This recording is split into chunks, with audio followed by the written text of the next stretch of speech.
What would the world look like if people felt like they mattered? Welcome to the Lead with Love podcast, exploring what it means to lead with love in business and life.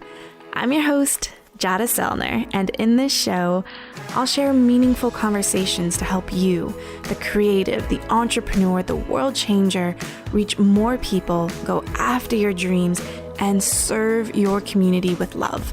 I appreciate you joining me. Now let's get cozy and start today's episode. Are you craving some innovation, inspiration, in how companies are built through conscious capitalism where everyone wins? I'm raising both of my hands. If you are ready to disrupt the status quo in how you build a company, then episode 151 of the Lead with Love podcast is for you.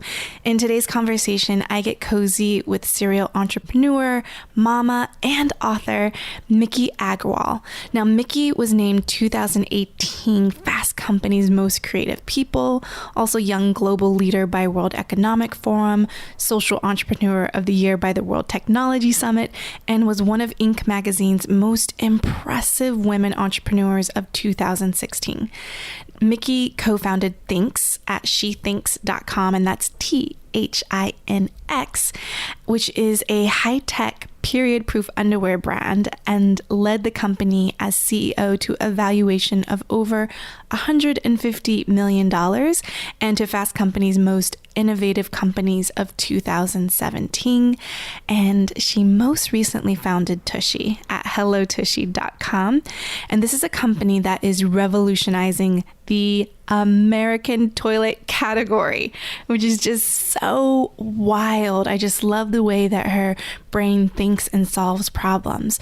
And, Tushy is about creating designer bidet attachments that both upgrades human health and hygiene, as well as the environment from wasteful toilet paper consumption. She and her team of toilet crusaders, as she calls them, are also helping fight the global sanitization crisis through their Giveback program, where a portion of Tushy profits actually goes to build community toilets in India.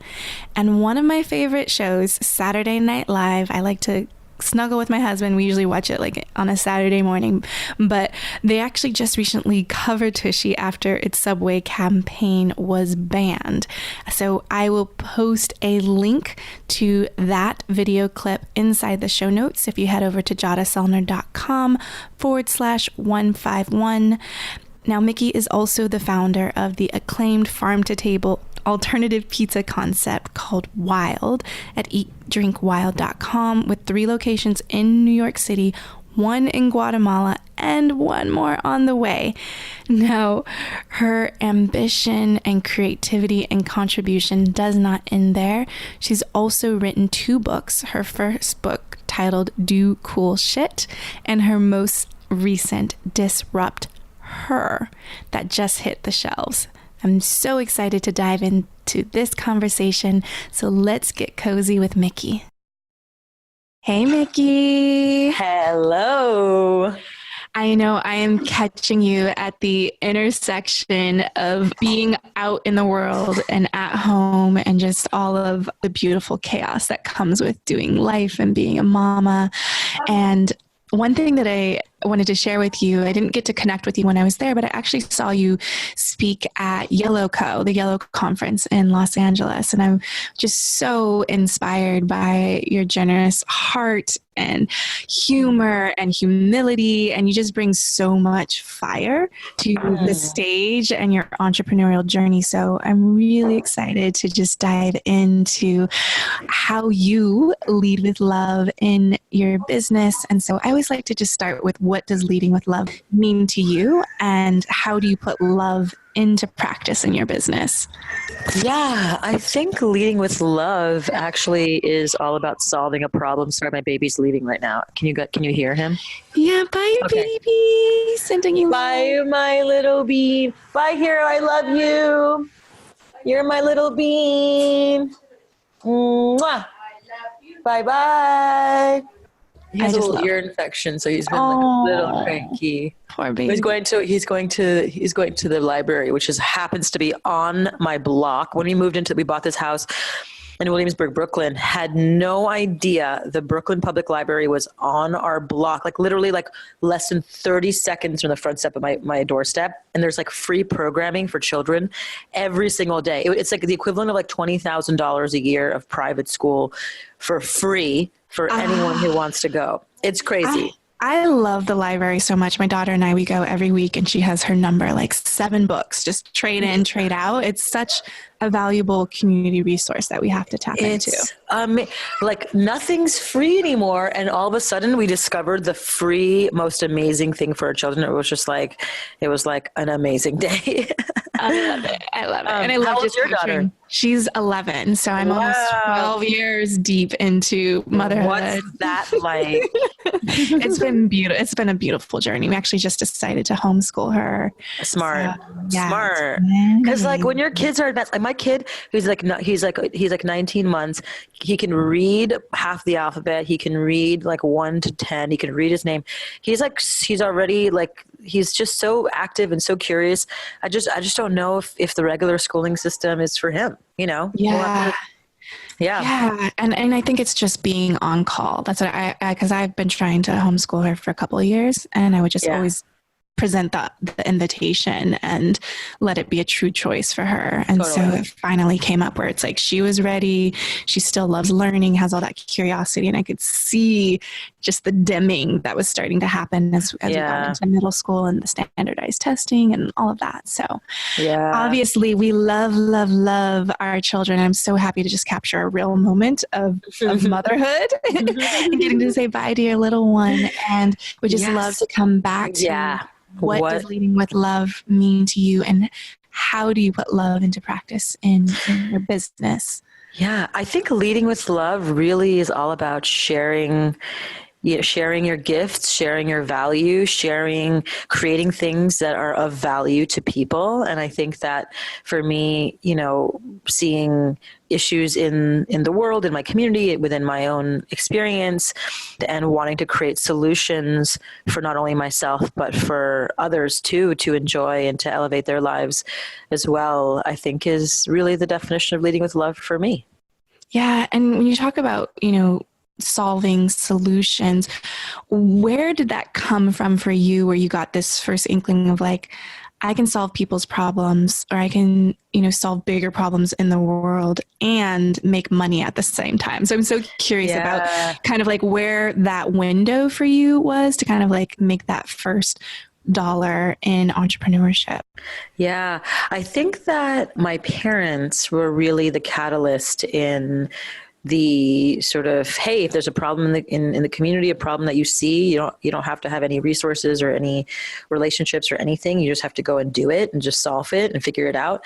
And I watched them, growing up when we were in elementary school, there was no gifted children summer camp. There was only like summer camps for sports and regular summer camps, but there were no gifted children's summer camps around and available. And so my parents, my mom specifically, having English being her second language, like very second language, my mother's Japanese, my father's from India. So I'm half Japanese, half Indian. And, my parents, led with my mom, started Montreal's first gifted children's summer camp. And it ran for 15 years with hundreds of children. And it was an incredible thing to watch. It's like, if this doesn't exist in your community, just go figure it out. She had no like contacts really. She had no money to go and execute it. She just like made calls. She just figured it out. She rallied other parents. She like made it happen. And in elementary school, my parents realized that that electronics was going to be the future. We were one of the first families in our neighborhood that had a Commodore 64 computer where you had to put those cassette tapes in and like wait for 30 minutes for Snoopy, like the game to load. And it was just crazy. And my parents were just like, yeah, like computers and electronics will be the future, but nobody knows about it. Nobody knows what it means. Nobody knows like what computers and all these things are made of. And so my dad's an aeronautical engineer, and he and my mom together created a little company called Tomorrow's Professionals, which is an electronics kits company that basically makes these little kits that has breadboards and transistors and resistors and LED lights and switches and burglar alarms and all these things and alligator clips. And my dad wrote the manual. My mom drew all the pictures and put all the, these little kits together. And you got to really learn how to make a light go on with switches, and how to make a burglar alarm sound, and how to create from scratch with all the little parts put together, yourself. And so they then created these little kits, and they sold them all over Canada. And it really taught children about electronics. And, they just never complained. They just did. They just took action, and they, coming to America without, with English as their second language, and, without really any resources or community to really create community, to create solutions, to do it just by having a ball and laughing about it was a really great role models for myself and for my sisters to do the same. And so I think, later in life, when I started seeing problems in my community and like, wait a minute, why am I bleeding through my underwear? Like, and first it was, why am I eating? Like every time I ate pizza, I had horrible stomach aches and couldn't find, an alternative to America's favorite pastime, which was pizza. Pizza at the time was $32 billion category. And, Americans eat 100 acres of pizza every single day, and nobody was making pizza better for you. And so, it was like, all right, I'm just going to make New York City's first alternative pizza concept. And actually last night I went, and it's been going on for 15 years. It's been around 15 years. We're opening our 4th location in Guatemala now. And it started from there. And then built things and, and just, built from there. Yeah. And I know that a lot the categories that you've built your companies in have been under the P's. Yeah. Yeah. Pizza, periods, pee, and poop. And now parenting. Yeah. I love it so much. And I love that you were just in a home of innovation, like those conversations were happening, and how powerful as we step into parenthood now, like that, how important what we do, not just what we say, really impacts and inspires our children. And I think that's really, really beautiful. Yeah. So in all the categories, starting with pizza, had the stomach aches, couldn't find regular pizza to, healthy pizza made with gluten-free flours and hormone-free cheeses and local seasonal toppings. So created Wild, which is our gluten-free pizza concept. And then, the next problem was, kept running, like when I went from one restaurant to another, kept having period accidents on my period and would forget to change my tampon or pad. And I would just have leaks and accidents and issues constantly. And finally, like I was at our family barbecue where we were defending our 3-legged race championship title was where the idea for the period proof underwear hit. My sister and I were defending our 3-legged race championship title. My sister started her period, and in the middle of the race, we had to sprint through the finish line, up a set of stairs, still tied to each other, to the family bathroom. And as my sister was washing out the blood from her bathing suit bottoms was when the idea hit. Oh my God, wouldn't it be amazing to create a pair of underwear that never leaked, that never stained, and that supported women every day of the month? And then started talking to my older sister about it. My older sister's a surgeon, head and neck surgeon, and all of her underwear had period stains in them. And I asked her, why are all of your underwear have stains in them? And she said, well, when I'm in the middle of an operation, you can't just be like, hey, face, well, I'm just cut open. I'm just going to go change my tampon, BRB, be right back. You can't do that. And so then started thinking about all the other scenarios in which we would find ourselves as women where we couldn't stop the situation and change our tampon or pad. Like whether you're giving a presentation and a recital in a boardroom meeting and taking a test when you're performing, all kinds, when you're making out with a new boyfriend, all these scenarios, oftentimes it's hard to stop the moment and change your tampon or pad, and you would have an accident, and it becomes unfortunately embarrassing for so many women because that's how it's been culturally been raised. And so, there was an opportunity to really disrupt this category and create, the first period proof underwear. And then, fast forward to my, my current product, where there was a real need, where I felt like every time I went to the bathroom, I was using, the average American uses 57 sheets of toilet paper per day. And I was using definitely more than that. And and I would just basically wrap the toilet paper around my hand so not to touch the poop, and would like try and just like, wipe it and wipe it and wipe it and wipe it just until it was like raw. Cause I just felt it just didn't make any sense. Like, why were we using dry paper without any water to like wipe the poop off our butts? It just didn't make any sense. And my families both grew up in Japan and India, and both cultures have bidets. Japanese have those really expensive bidets. The Indians have those sort of bum guns where you just kind of, it's almost like a spray hose. Totally. That sprays your butt. And it was like, there was just for cultural reasons, Americans did not adopt the bidet. Mainly because during World War II, when American soldiers went to Europe and would fight in World War II, they would go to French brothels. The American soldiers would go to French brothels and they would see bidets there. And they then associate bidets as something dirty and sexual.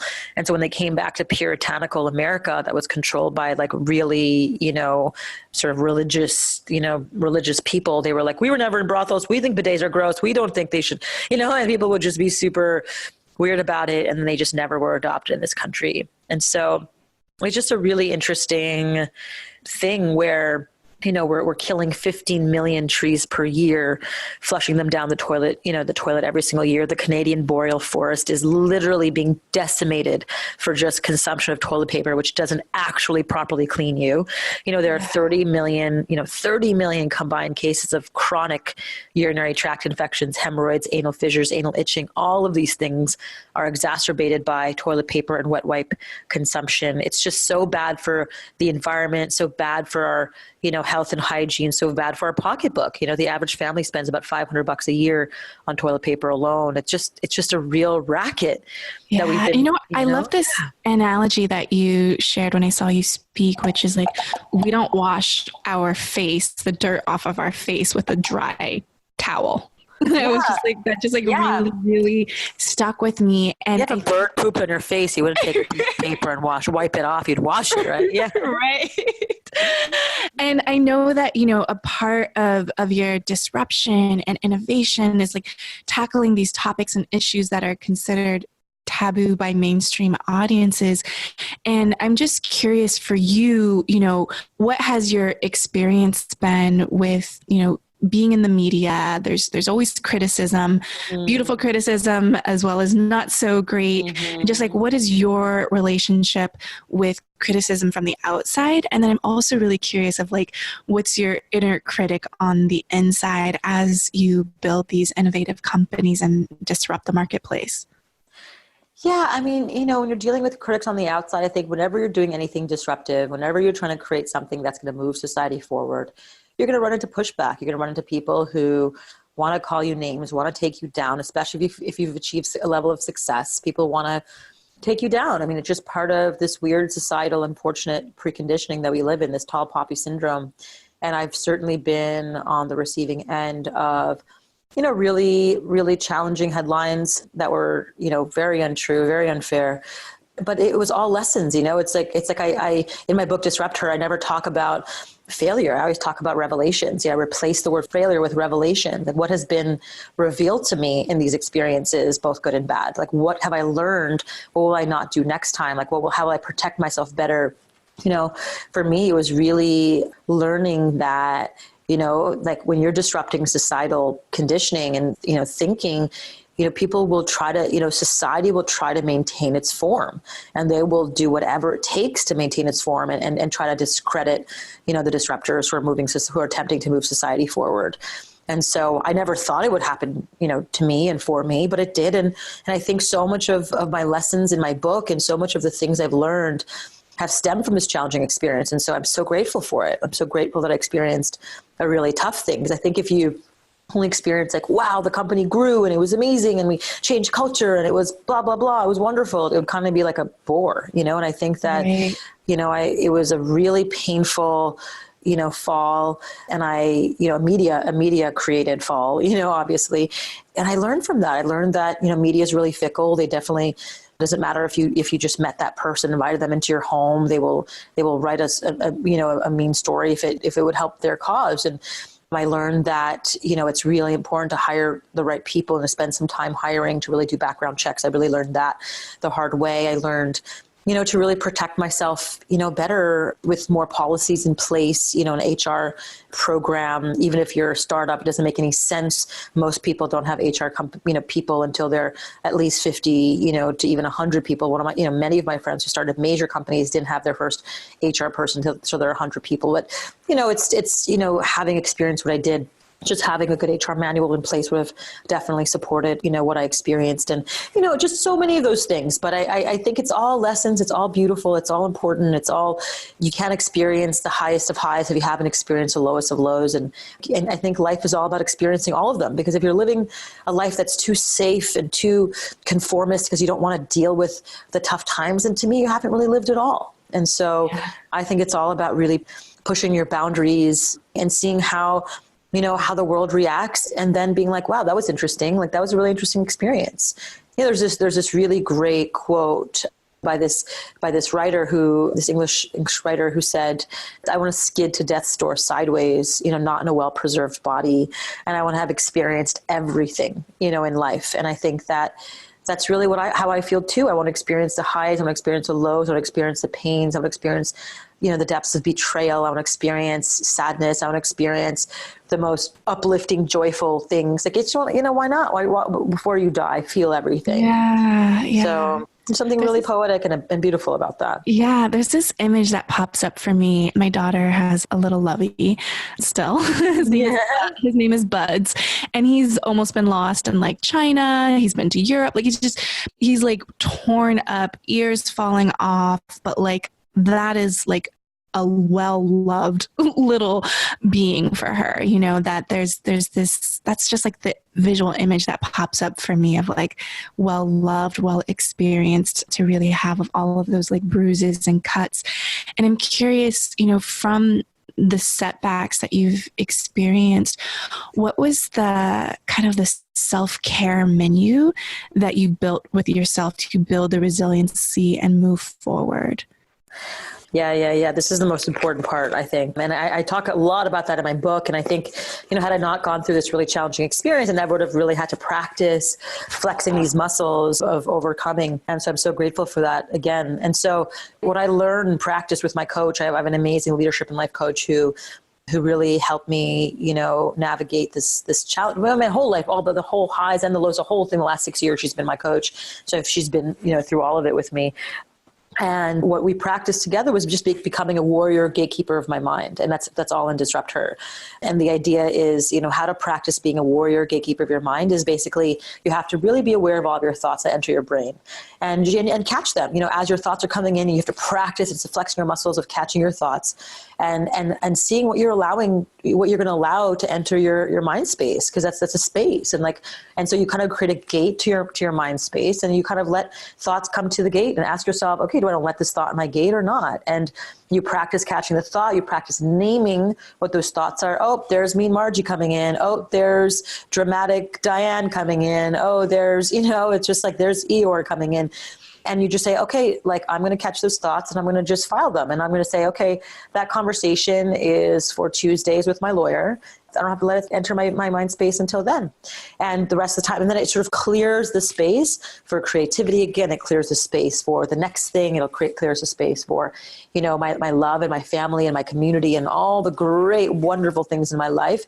It's so easy. We live in this weird, interesting, conditioned world where, when there's like 1,000 good comments and one negative comment, you focus on the negative.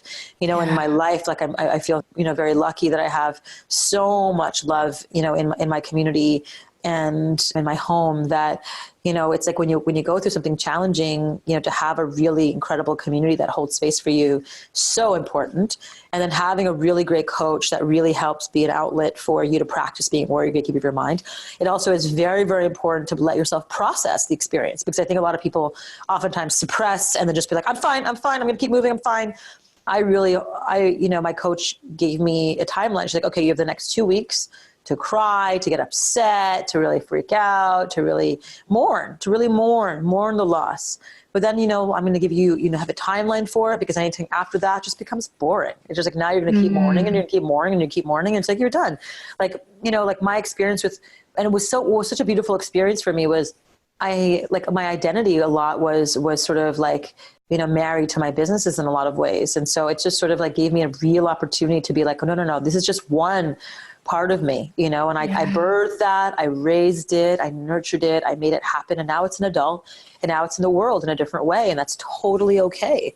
And now I'm going to raise my next child, and I'm going to raise and do my next thing. And that doesn't define who I am. It's just an extension of me. And so it was such a beautiful, beautiful experience for me to really practice that as well. It's just like, and now like, as I'm creating more and more companies and more ideas are being put into the world, it's just that. It's like, these are just these sort of creative extensions of who I am, but they're not who I am.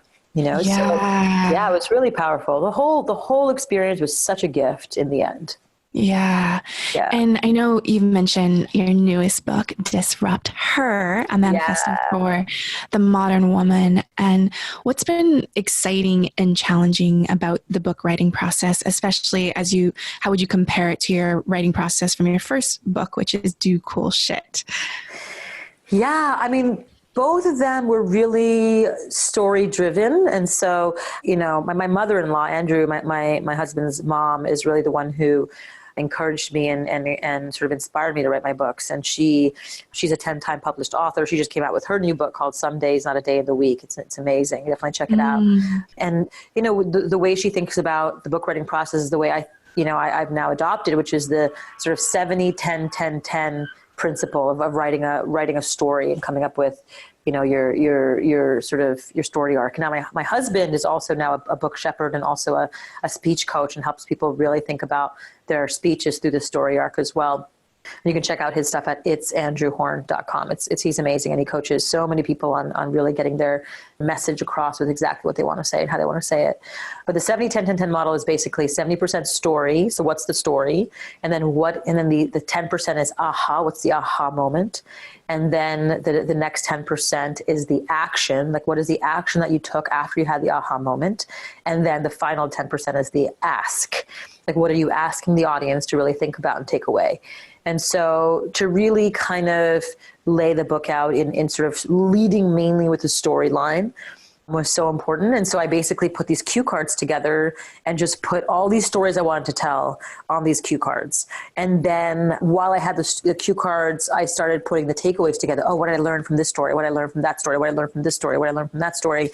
And then put sort of like the takeaways at the end of each chapter. And then I kind of organized the book. I kind of moved the cue cards around to sort of fit to create a really natural arc for the whole book. And so that's really, and then once you kind of figure out what your stories are, you know your stories in the same way I know my stories. It's like you write about what you know. And so I just sort of like threw up on a page and just inspired and just threw up on a page over and over again with all these stories. And eventually you just whittle them down, and then you put the takeaways in, and it actually happened so quick. I wrote my book Disrupt Her in 2.5 months. And it's just like, it's channeled. I channeled all the stories and the takeaways, and it felt like, it was just coming out of me and pouring out of me. And I think it happened, after I gave birth. I wrote the book in the first 2.5 months of my baby being born.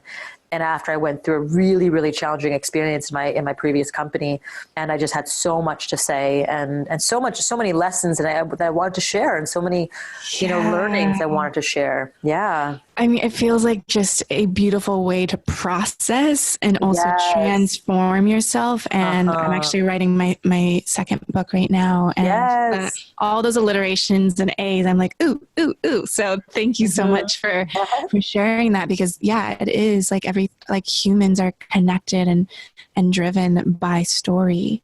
And so I think that's really, really powerful. And I'll definitely, what would be the link for people to go to? I'll definitely link to it in the show notes as well. But if they want to check out the book, you can go to disrupther.co. I made a video that's sort of inspired by the book, where the first opening shot is I'm being birthed out of a vagina.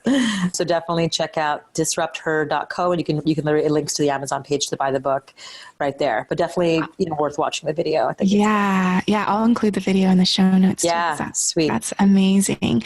Yeah. And something that you've incorporated with Hello Tushy and linking the doing good piece into your business model. And I'm curious what your approach has been to choosing, the organization that you want to partner with to have a corporate give back program.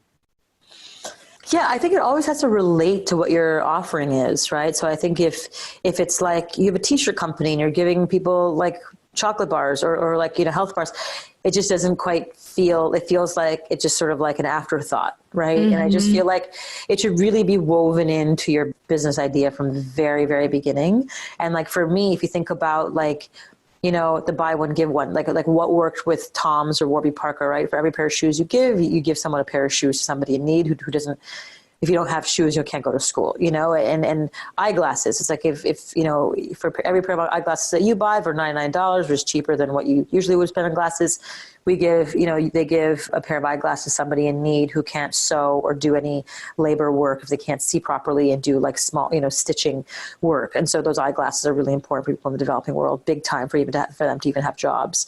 So there's this very, very linear thing, right? So for me, with my second company with Thinks, it was, with my restaurants, I'll even start, for every pizza making class that we did, we offered a free pizza making class to people in the food desert. So people in Bronx, we did several food pizza making classes using all whole wheat, gluten-free flours, organic cheeses, local seasonal toppings, and really taught kids about organic and local and seasonal foods while teaching them how to make pizza, which was really fun. And then with Thinks, it was, for every pair of underwear sold that supports women here, we gave period products to people in the developing world. So it was very linear, association. And same thing with Tushy. For every Tushy bidet sold, we are funding the sort of the build out of clean sanitation facilities. And so it's really toilet to toilet and really making an improvement on all sides. And so it's a very linear story to tell. And same thing, we're about to, we're about to become a zero carbon company, a carbon neutral business, where we're going to offset every single bit of our business. And so, our give back will soon be going to, a sustainability organization like trees.org who plants trees. And so, because we have to plant something like over 20 billion trees to save the planet. And so we it's all of it needs to have a linear it's linked and aligned to what your offering is. Yeah, that's beautiful. And what's your relationship with money? I think, this is a conversation talking about taboo topics. I coach women in business, and this is just a conversation where it always feels like money is taboo when it comes to women. But men are, I'm generalizing right now, but that they tend to have a more open public conversation around the metrics and the numbers. And I'm just curious, for you being a serial entrepreneur, building social enterprises, you need money to take care of your team and all of those pieces in the company. What is your relationship with money and profit and all of that? I think money's energy, right? Money is a made-up energy exchange that we've agreed to is worth something. And, when you're giving your energy to create something, to have an energy be received feels, it feels good. And I think it gives people an incentive to actually do things. And so I think that, the more energy that you're given, the more energy you have to give. And so, I think it's incentive based, right? I think that the, conscious capitalism is actually the most important vehicle that will change the world. It's not nonprofit. It's not for profit. It's not government. It's conscious capitalism. And what that means is it's a win-win-win-win model where everybody wins, not just the shareholders, but the shareholders, the suppliers, the employees, the founders, the environment, everybody has to win in order for the business to be a conscious business. And those conscious businesses actually outperform just for-profit companies, oftentimes up to 14-1.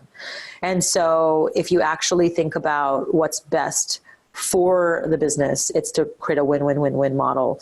And so I really think that that's how money can be used for good. It's like if you actually build business where there's incentive to really build the business, but to do it right and to really empower everyone in the business making process. And that's where the magic happens. Yeah.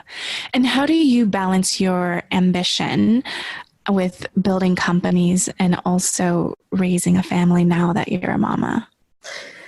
Yeah, I mean, I think that I'm definitely working smarter, not harder. And I think that I'm getting as much, if not more done now than I was before. Because before, you're kind of checking your email and you're like reading articles, you're kind of like doing a lot of things. And there's a lot of like kind of downtime in between sometimes, not a lot, but like sometimes, and you put too many meetings that are unnecessary on your calendar, where you just like, over busy yourself. And I just cut all that out. I'm just doing, focusing on what I do best, which is coming up with campaigns. It's inventing and really focusing on that, and and allowing the people who are better than me to do the other things, the other parts of the business, has really given me the space to be creative and to come up and be inventive. So it's exactly where I want to be. Yeah. And I'm sure, for those listening, just like curiosity of like, oh my goodness, you wrote a book in 2.5 months and a new baby. And so I'm curious what your home team support looks like for you. Yeah, I mean, I have the most epic nanny who actually, moved into my apartment downstairs. So we bought a townhouse in Williamsburg. There's an apartment downstairs, and we, our nanny and her amazing son live there. And so it just really, and she's like a grandma to Hero. She really feels like part of the family, and her son is, really feeling like a part of the family. And just having really good help with someone who teaches him, who's teaching him Spanish, who's teaching him numbers, who's teaching him alphabet, who's always playing with him, who's always taking him out on walks, who's always taking him to the library, and I get to, really, in between, read him books, tell him stories, teach him things, take him to the park, I get to, really do what I love, which is, is being around him too, but not have to let it overtake my whole life, and give me the space to do what I love as well, which only gives me the space to be a better mother, because the more fulfilled and happy I am, the more, fulfilled and happy he is, because he just feeds off energy, because they're just energy beings, right? And so if they feel my energy being great, then they'll be great. If they feel my energy being sad, which it rarely is, he feeds off of that. And so, I just always try and feel like I'm fulfilled and purpose driven, because it'll only inspire him to be the same, Yeah. What for you, just being an innovator and a disruptor, what are you looking at right now as you kind of look towards the future? And is there any unsung song or dream, desire, project that's like brewing inside your belly right now as you look towards the next chapter of innovation? I'm working on a bunch of new inventions under Tushy, which is a children's children's space. And it's very, very exciting. And I'm also working on 2 new companies, new disruptive products. One is to really help deal with the whole 5G network that's coming to America, and it's going to really, really hurt human health with all these radiation towers. And then, the others is a product, for women that will help them a lot. So I can't share more than that right now, but it's really exciting. All the projects I'm working on are so exciting and so fun, and I'm enjoying exactly what I'm doing right now. Yeah, it's so beautiful. Because I can see the pain or the problem that society is grappling with, and you're just like, oh, let me hold you. Like, we're going to innovate something to solve this. Like, I can feel that deeply, like in your heart and how you operate in the world. Is there anything that you would like to say before we say goodbye?